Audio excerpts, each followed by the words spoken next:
Donc allons-y pour la notion d'intégrale généralisée et on va commencer par la donner pour un cas bien précis, celui où on dispose d'une fonction qui est définie sur un intervalle de la forme AB fermé en A ouvert en B.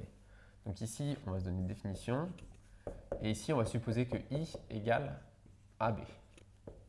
Donc fermé en A, ouvert en B. Donc de fait, ça exclut le fait que A puisse prendre la valeur moins l'infini, mais B, lui, peut prendre la valeur plus l'infini. Ok. Et donc on se donne f de I dans R continue par morceau, de I dans K, pardon. Continue par morceau. Donc bien sûr au sens de la définition précédente.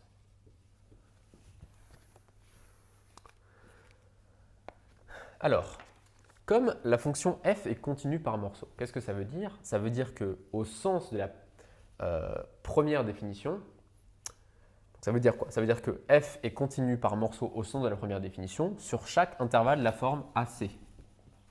Que je note A.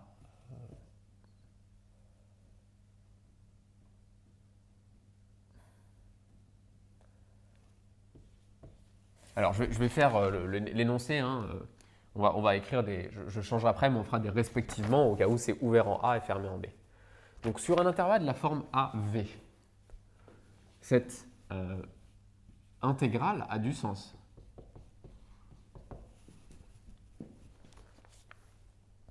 Comme f est continu par morceau sur AB, ça veut dire que pour tout segment inclus dans AB, donc tout segment de la forme AV avec V un réel, hein, pas plus l'infini, hein, un vrai réel, eh bien f est continu par morceau sur ce segment, et donc je peux parler de son intégrale, par l'intégrale de Riemann.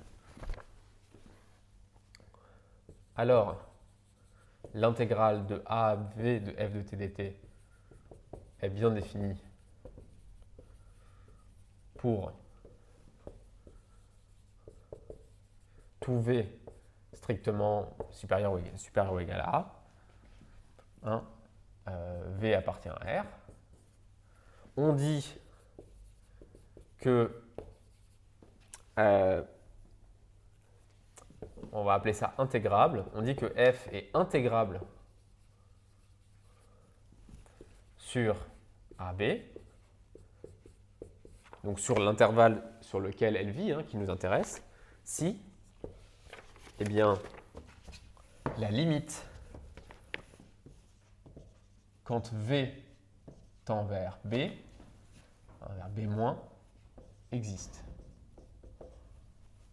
Hein, donc c'est exactement l'intuition graphique qu'on avait tout à l'heure, à laquelle je vais revenir. Hein.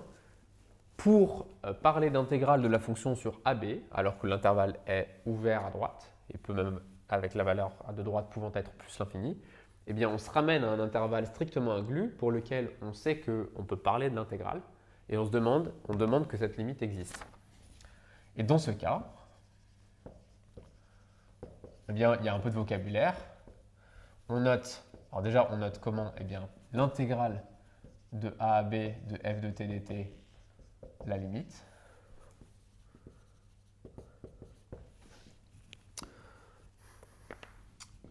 Et on écrit, pour dire que cet objet existe, on écrit l'intégrale de A à B de f converge. Hein, si cette limite n'existe pas,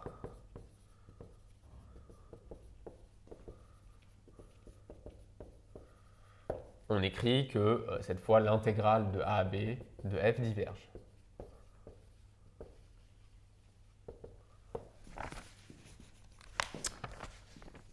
Ok, donc peut-être quelques petites remarques sur le fait que on peut bien sûr se placer sur des intervalles où cette fois c'est la borne de gauche. Hein. Donc ici, qu'est-ce qui se passe si cette fois on a une fonction qu'on veut intégrer sur un ouvert, mais cette fois l'ouverture se fait à gauche, donc avec cette fois A qui peut être réel ou moins l'infini. Alors dans ce cas-là, ce qui est bien défini, ce n'est pas l'intégrale de A à V de f de t dt, mais c'est l'intégrale de V, pardon, donc dans ce cas-là, si c'est bien ça, c'est l'intégrale de V à B, qui est définie pour tout V, ici c'est pour tout V inférieur ou égal à B, B appartient à R. Et on dit que f est intégrable sur AB, avec cette fois AB ouvert en A, si la limite, alors pas quand V tend vers B-, mais de V, hein, donc, dans ce cas-là, c'est quand V tend vers A+, de l'intégrale, cette fois, ce n'est pas l'intégrale de A à V, c'est l'intégrale de V à B, existe. Dans ce cas, on note l'intégrale de AD, de f de t dt, etc. Tout pareil. Okay, donc, bien sûr, la démarche de la définition est la même si l'endroit où l'intervalle est ouvert est à gauche et non pas à droite. Et donc je répète que l'intuition, c'est exactement ce qu'on avait dit tout à l'heure, c'est que si on a une fonction qui est définie sur AB, prenons l'exemple initial, c'est-à-dire ouvert en B, donc on a une fonction par exemple qui fait ça, qui tend vers plus l'infini en B, et qu'on se demande comment définir l'intégrale de cette fonction sur AB, ou essayer de définir l'intégrale, parce qu'on va dire, c'est qu'on va se placer sur un intervalle strictement inclus. On peut le faire, si la fonction est continue par morceau sur AB. On se place sur un segment AV, et on sait que sur ce segment, l'intégrale est bien définie. Et puis ensuite, on fait tendre V vers B. Okay, et si, faisant tendre V vers B, l'aire entre A et V, c'est-à-dire cette intégrale, admet une limite, eh bien on dit que l'intégrale de AB converge, ou encore que f est intégrable sur AB, et on note la limite précisément l'intégrale de A à B. Voilà la démarche. Alors, qu'est-ce qu'on peut dire à partir de cette définition ?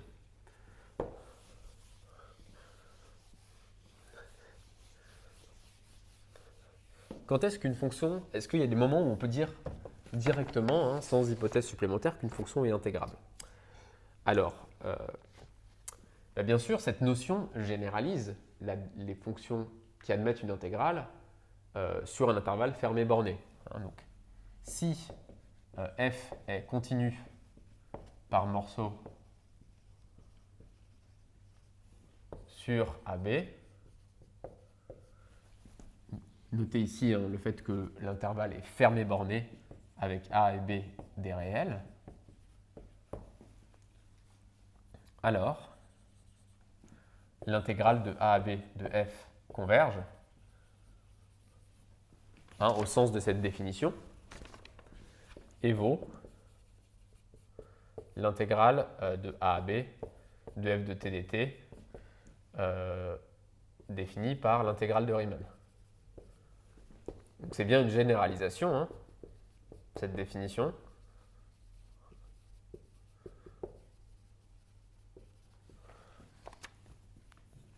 C'est pas totalement évident en fait ce résultat-là, mais je ne vais pas revenir dessus. C'est une propriété de l'intégrale de Riemann. L'idée étant quoi? L'idée étant que si vous avez une fonction qui est, disons, définie sur AB,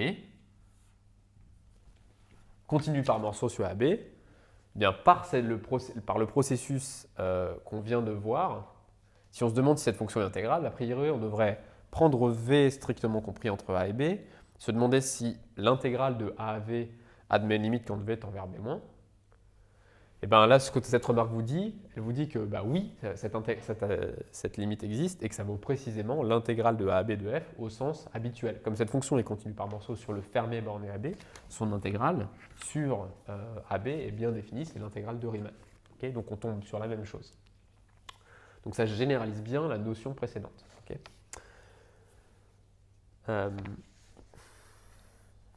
Alors, l'autre remarque, donc c'est une remarque qui ressemble un petit peu à celle-là, c'est maintenant si f est continue par morceau sur i, sur un intervalle i qui peut être n'importe quoi. Par définition, ça veut dire qu'elle est donc continue par morceau sur tout segment CD inclus dans i. Et donc, par définition, si f est continue par morceau sur i quelconque, alors f est continue par morceau sur tout, donc sur tout CD inclus dans i, intervalle borné, sur tout segment inclus dans i, donc l'intégrale de CAD, bien sûr, de f de t dt existe. Donc, quel que soit l'intervalle que vous vous donnez, cette intégrale sur un segment existe par l'intégrale de Riemann. Donc, ce que vous avez, c'est que f est intégrable sur tous des segments inclus dans I. Donc, au sens de ce nouveau terme, intégrable, si vous avez une fonction qui est continue par morceau sur un intervalle I, ça veut dire que la fonction est intégrable sur tout segment. Et ça, on donne un nom à ça. On dit que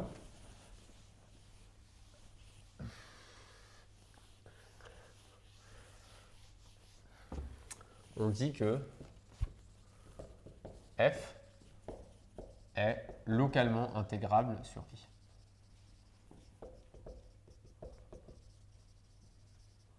Pourquoi ce localement? Ça veut dire qu'on ne sait pas si elle est intégrable sur I.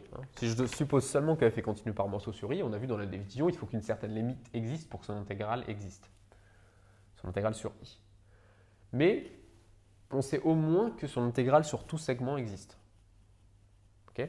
Donc, localement intégrable, ça veut dire, je sais que si je me place dans un segment à l'intérieur de I, automatiquement l'intégrale de la fonction est bien définie. C'est ça que veut dire localement intégrable.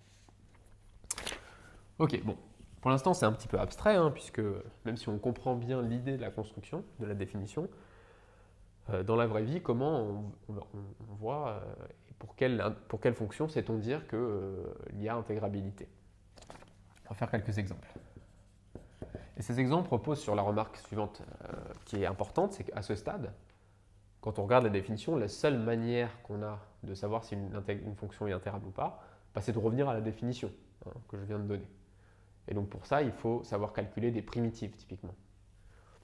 Donc par exemple, on va faire un exemple très simple. La fonction qui a t associée exponentiellement t est intégrable sur R+. Alors ici, d'où vient la difficulté? Le fait que ce soit un intervalle non borné. On a ici plus l'infini comme borne supérieure. Donc, il va falloir revenir à la définition. Déjà, ce qu'on va affirmer, c'est que f est continue sur R+. Donc, localement intégrable sur R+. Quand on dit ça, on dit qu'on a bien compris que, certes, je ne sais pas encore si la fonction est intégrable sur R+, mais je sais qu'elle est intégrable sur tout segment inclus dans R+. Et maintenant, je vais me donner A strictement positif, et je vais calculer, c'est l'équivalent du petit v qu'il y avait dans le théorème, dans la définition, et je vais calculer l'intégrale de 0 à grand A de donc exponentielle moins t dt. Donc je calcule l'intégrale, autrement dit l'aire entre 0 et grand A, puis je me demande si cet objet-là admet une limite. Alors ça, bien sûr, ça s'intègre à vue, ça s'intègre en moins exponentielle moins t. Et donc ça vaut simplement 1 moins exponentielle moins a. Et c'est d'ailleurs ce qu'on fait systématiquement dans ce genre de situation, vous voyez, tout ça n'est qu'une question de calcul de limite ensuite. Et donc vous voyez que comme exponentielle moins a tend vers 0 quand a tend vers plus l'infini, exponentielle moins a tend vers 0 quand a tend vers plus l'infini, donc l'intégrale des 0 à plus l'infini de f de t dt existe, où f est intégrable, on peut peut-être l'écrire comme ça. F est intégrable sur R+. Et de plus, par définition, quelle est son intégrale? L'intégrale de 0 à plus l'infini de f est égale à 1. Vous voyez, ça c'est ce que ça vous dit graphiquement. Ça vous dit que pour la fonction exponentiellement i, ce qu'on avait tracé déjà tout à l'heure, qui est cette fonction-là, eh bien, l'aire qui est sous la courbe ici, même s'il y a de l'aire jusqu'à l'infini, cette aire, elle vaut exactement 1. Si vous intégrez sur l'ensemble de R+, vous tombez sur 1. En fait. Donc voilà, un premier exemple. On va faire un deuxième exemple. Pareil, on va faire cette fois x. Donc on va regarder la fonction f de x égale log de x. sur 0, 1. Donc cette fois, le problème ne vient pas du fait qu'on soit sur un intervalle non borné. Cet intervalle est bien borné, mais par contre, il est ouvert à gauche. Alors pareil, hein, ici f est continu sur 0, 1. Donc, localement intégrable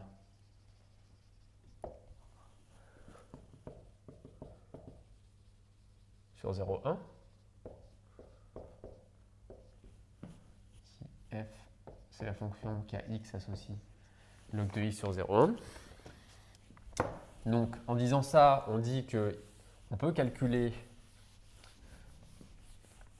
la fonction admet une intégrale sur n'importe quel segment inclus dans 0, 1.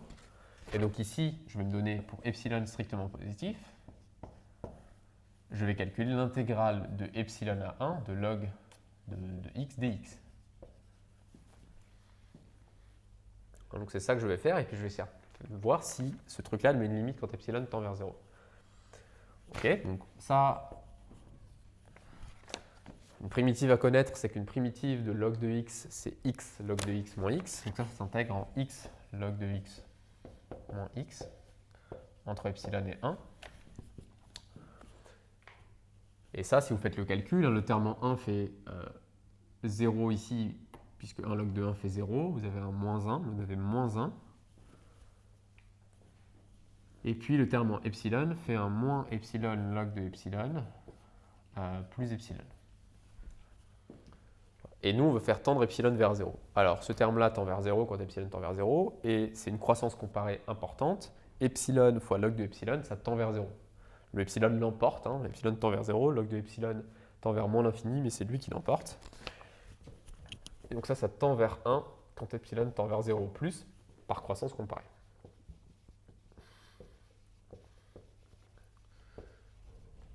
Et donc on vient de démontrer que donc, l'intégrale de 0 à 1 de f existe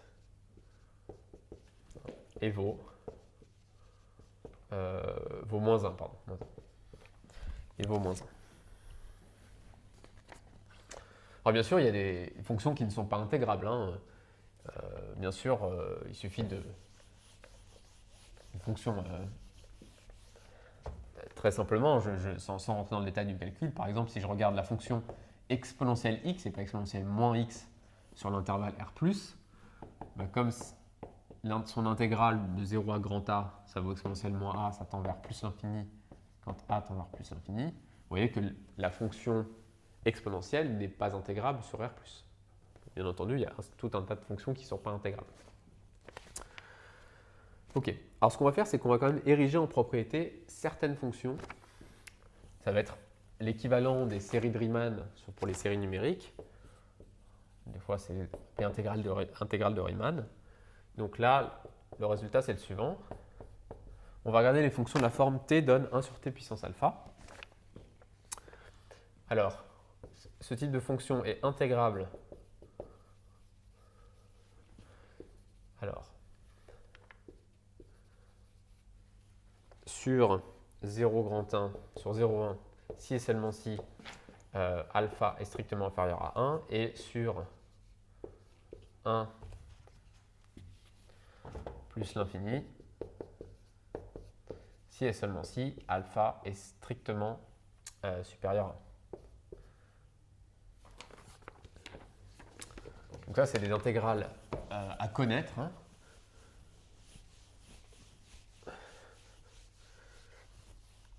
Alors, bien sûr, on va démontrer ce résultat.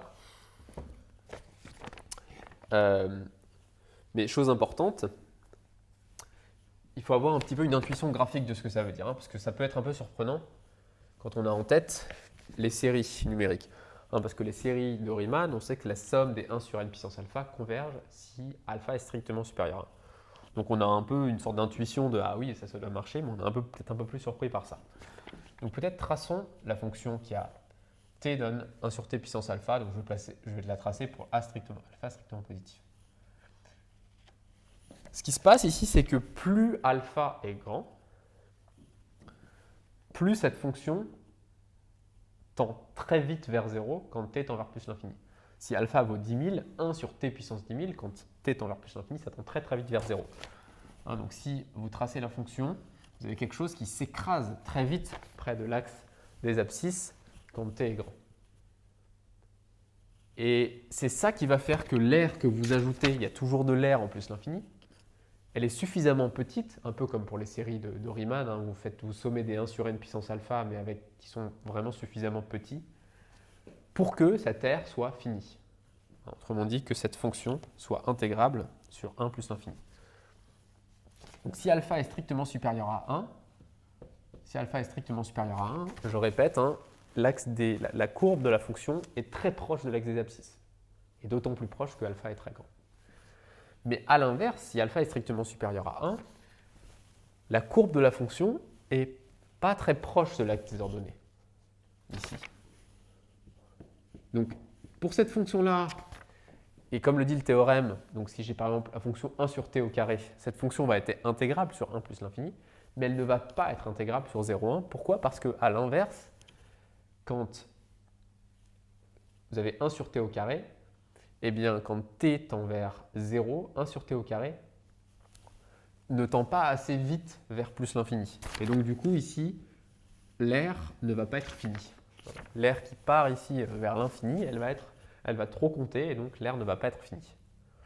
Et puis il y a une sorte de phénomène un petit peu en balancier, c'est-à-dire qu'à l'inverse, si alpha est strictement inférieur à 1, alors la fonction qui a t associe 1 sur t puissance alpha va va tendre vers plus l'infini extrêmement vite. Donc vous allez avoir ici quelque chose qui est très très proche de l'axe des ordonnées. Et donc cette aire va être finie, en fait, c'est ce que dit ce résultat-là. Et à l'inverse, quand alpha est strictement inférieur à 1, la convergence vers 0 de cette fonction n'est pas suffisamment rapide pour que l'aire entre 1 et plus l'infini soit finie. Ok, bon.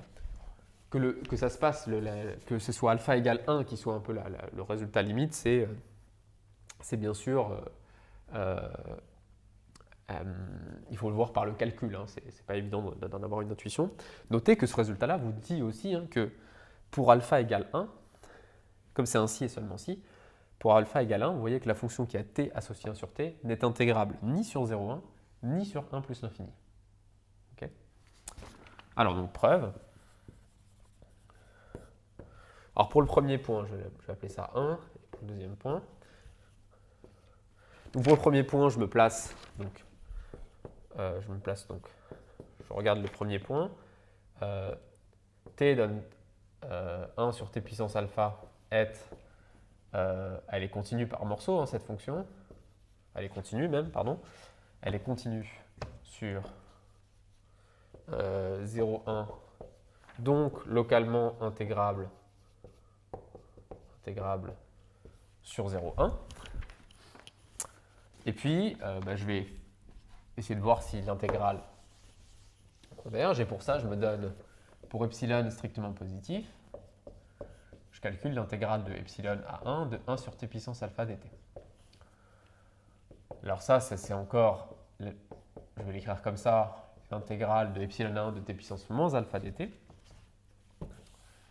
Et donc t puissance n, t puissance bêta, ça s'intègre en 1 sur bêta plus 1. Donc ça, c'est...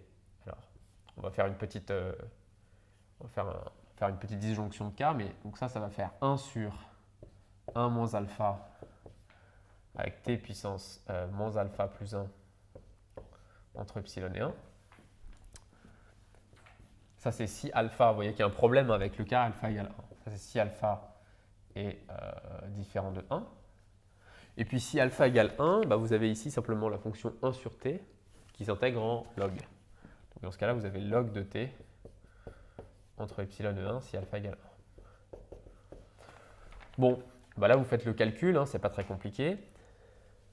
Donc je fais le cas alpha égale 1 à part. Si alpha égale 1, vous obtenez que l'intégrale que je ne réécris pas est égale à moins log de epsilon. Log de 1 fait 0, vous avez moins log de epsilon. Et quand epsilon tend vers 0, moins log de epsilon tend vers plus l'infini. Donc pour alpha égale 1, la conclusion est déjà là, il y a divergence de l'intégrale.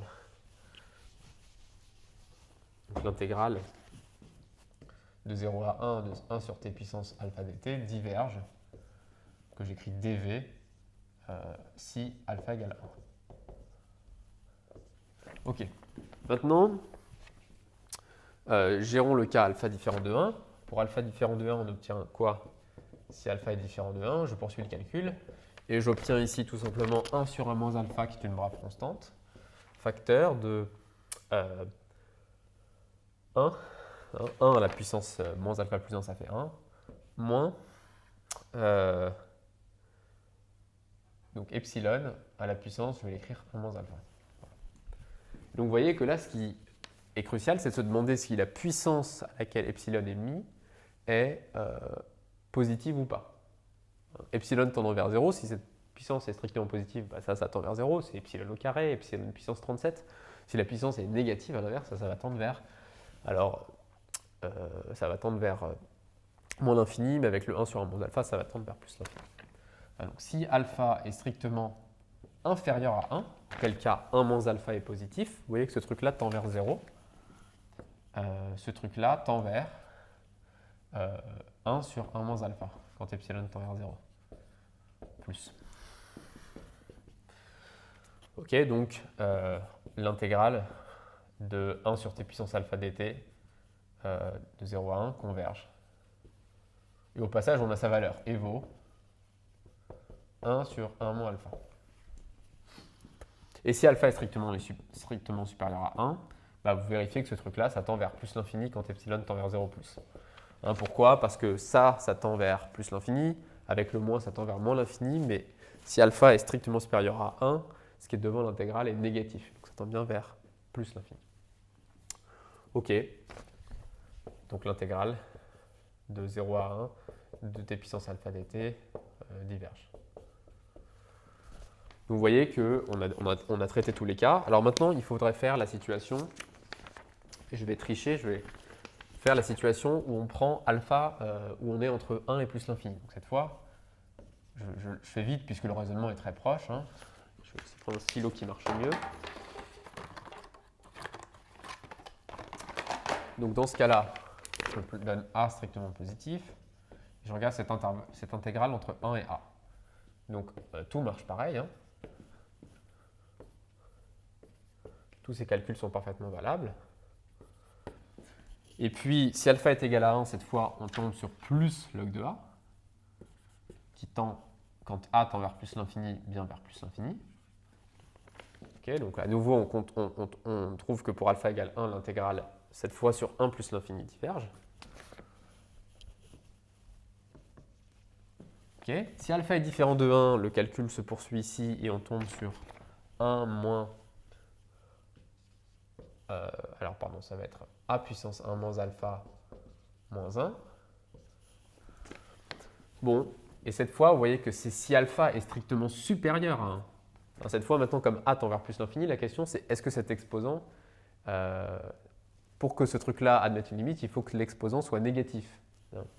Donc si alpha est strictement supérieur à 1, auquel cas l'exposant est bien négatif, on obtient que ce truc-là tend vers moins 1 sur 1 moins alpha, qui est encore 1 sur alpha moins 1. Donc dans ce cas-là, l'intégrale de 1 à plus l'infini converge et vaut 1 sur alpha moins 1. Et puis si alpha est strictement inférieur à 1, vous voyez que ce truc-là tend vers plus l'infini quand a tend vers plus l'infini.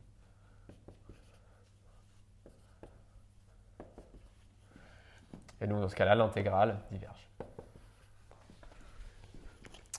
Voilà. Donc ce sont des intégrales très importantes parce que on va voir on aura sous la main des théorèmes de comparaison comme pour les séries. Donc on sera contraint d'avoir des exemples un peu types sur lesquels on sait immédiatement dire si oui ou non l'intégrale diverge ou converge. Alors juste finir par quelques propositions un petit peu générales après ces exemples importants. Quelques propositions sur l'intégrale généralisée. Avant ça, il s'agit de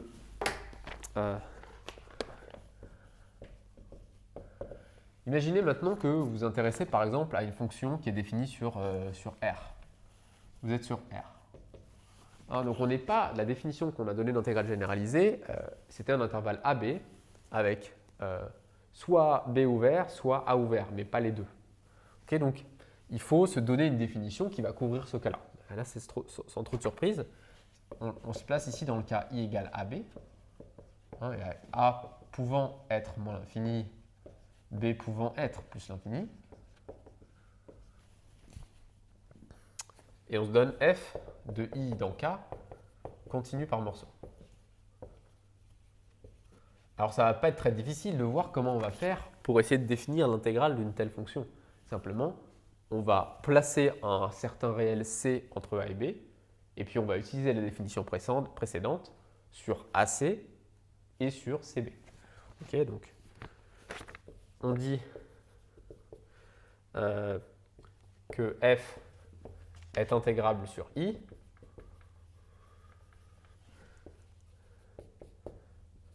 si pour C appartenant à AB, F l'est au sens de la définition précédente sur AC et, très important, sur CB.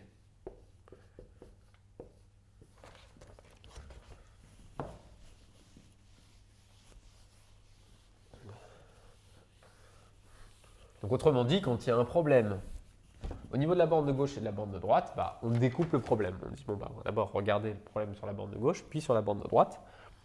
Et on pose, alors si effectivement on est dans cette situation, que donc la fonction est intégrable sur AC et sur CB, et on pose alors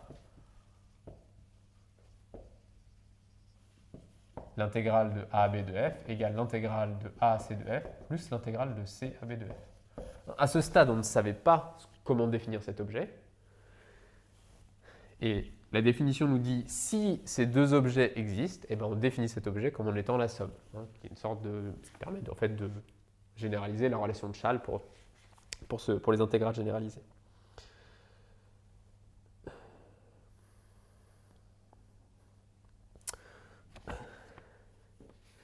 Ok, donc vous voyez que, alors petite remarque ici importante, on pourrait dire, ah mais mince, a priori ça dépend du choix de C qu'on se donne. Quelqu'un pourrait dire, ah bah moi j'ai pris C égale, on a A égale moins l'infini, B égale plus l'infini par exemple, quelqu'un prend C égale 37 et quelqu'un d'autre prend C égale 12. Je ne veux pas faire la preuve, mais ça repose sur la relation de Schall. Cette définition de l'intégrale de F est bien indépendante du choix de C. Donc c'est une définition qui est cohérente de ce point de vue-là.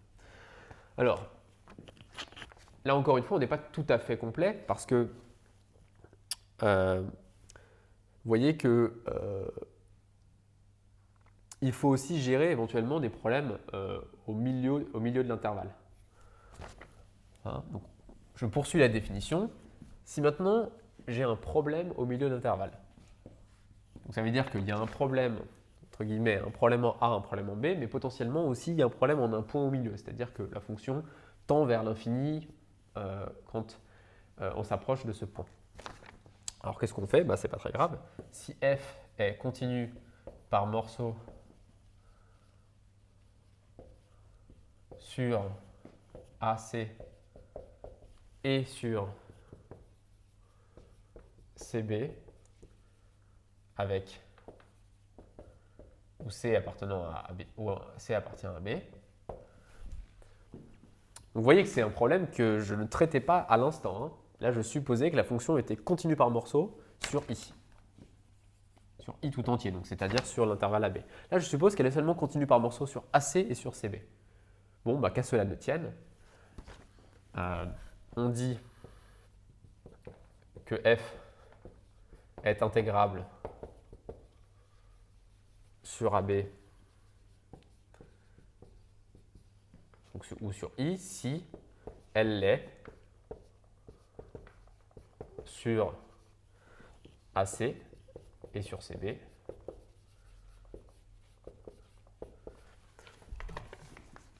Et quoi? Et on pose alors la même relation. Et on pose alors, donc la suite ici, c'est à nouveau ça. Okay. Et on pose alors cette égalité d'intégrale. Alors, vous voyez que c'est comme très souvent en maths, on construit les choses progressivement. On a d'abord construit parler d'intégrale généralisée sur un intervalle de la forme AB avec A ouvert en A ou ouvert en B. Ensuite, on a géré la situation d'une fonction continue par morceau sur l'intervalle AB ouvert des deux côtés. Et puis ensuite, pour le faire, on a eu besoin de la définition précédente. Et ensuite, on définit l'intégrale d'une fonction qui est continue par morceau seulement sur AC et sur CB, avec un certain C au milieu qui pose peut-être problème. Et on va dire qu'elle est intégrable si elle l'est sur les deux intervalles ouverts AC et CB, ce qui donc repose sur la définition qu'on vient de faire à l'instant. Quand on dit qu'une fonction est intégrable sur AC et sur CB, des intervalles ouverts, c'est au sens de la définition qu'on vient de faire.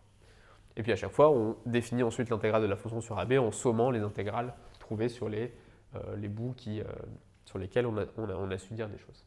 Donc si, plus généralement, on a une fonction continue par morceau seulement sur certains intervalles, AC, CD, DE, etc., jusqu'à quelque chose B, vous voyez qu'on répète l'opération. On va dire qu'elle est intégrable. Je ne vais pas l'écrire, mais si elle est intégrable sur chacun des bouts, donc par récurrence, à partir du moment où on a parlé de l'intégrabilité sur un intervalle ouvert AB, comme ici, vous voyez qu'on construit, on peut gérer l'intégrabilité d'une fonction qui continue par morceau seulement sur des bouts de l'intervalle, sur des bouts ouverts, dont l'union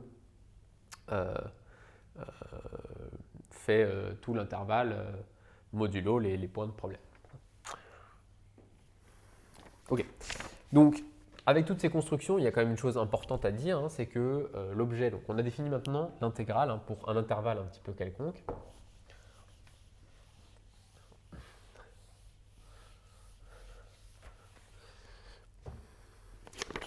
Alors maintenant, de tout ça, on en a déduit la proposition suivante, complètement évidente, mais c'est important quand même de le dire. Donc si j'ai I, donc un intervalle quelconque, I intervalle de R, alors si F et G sont intégrables sur I,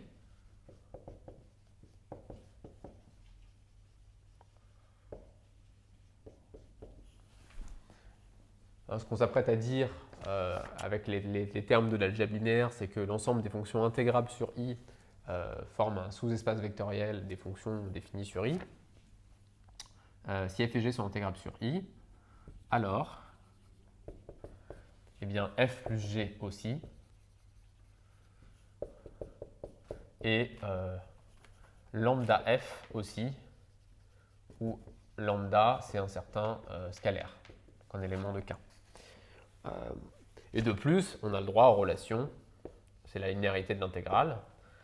L'intégrale sur I de F plus G, c'est l'intégrale de I sur I de F plus l'intégrale sur I de G. Et l'intégrale sur I de lambda F, linéarité d'intégrale, vous pouvez sortir lambda, c'est lambda l'intégrale sur I de F. Donc, si vous vous demandez ce que vous avez le droit de faire pour les intégrales généralisées, la linéarité de l'intégrale est tout autant valable que pour l'intégrale usuelle de Riemann. Donc, vous pouvez tout à fait casser les intégrales comme ça.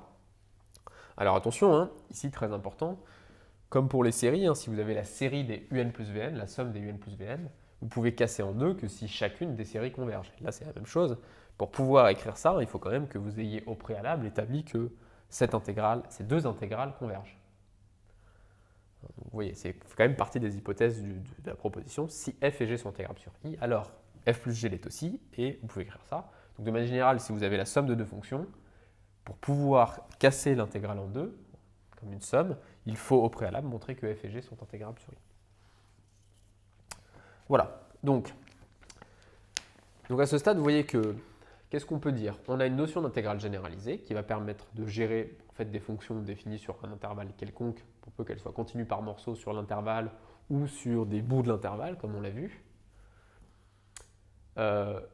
Mais pour l'instant, on a été en mesure de dire si certaines fonctions sont intégrables que lorsque nous étions capables de calculer explicitement les intégrales par primitive. Donc la question c'est, est-ce qu'il y a des situations où on peut dire qu'une intégrale converge sans pour autant avoir besoin de savoir calculer explicitement l'intégrale jusqu'à un certain grand A et puis de faire tendre A vers plus l'infini.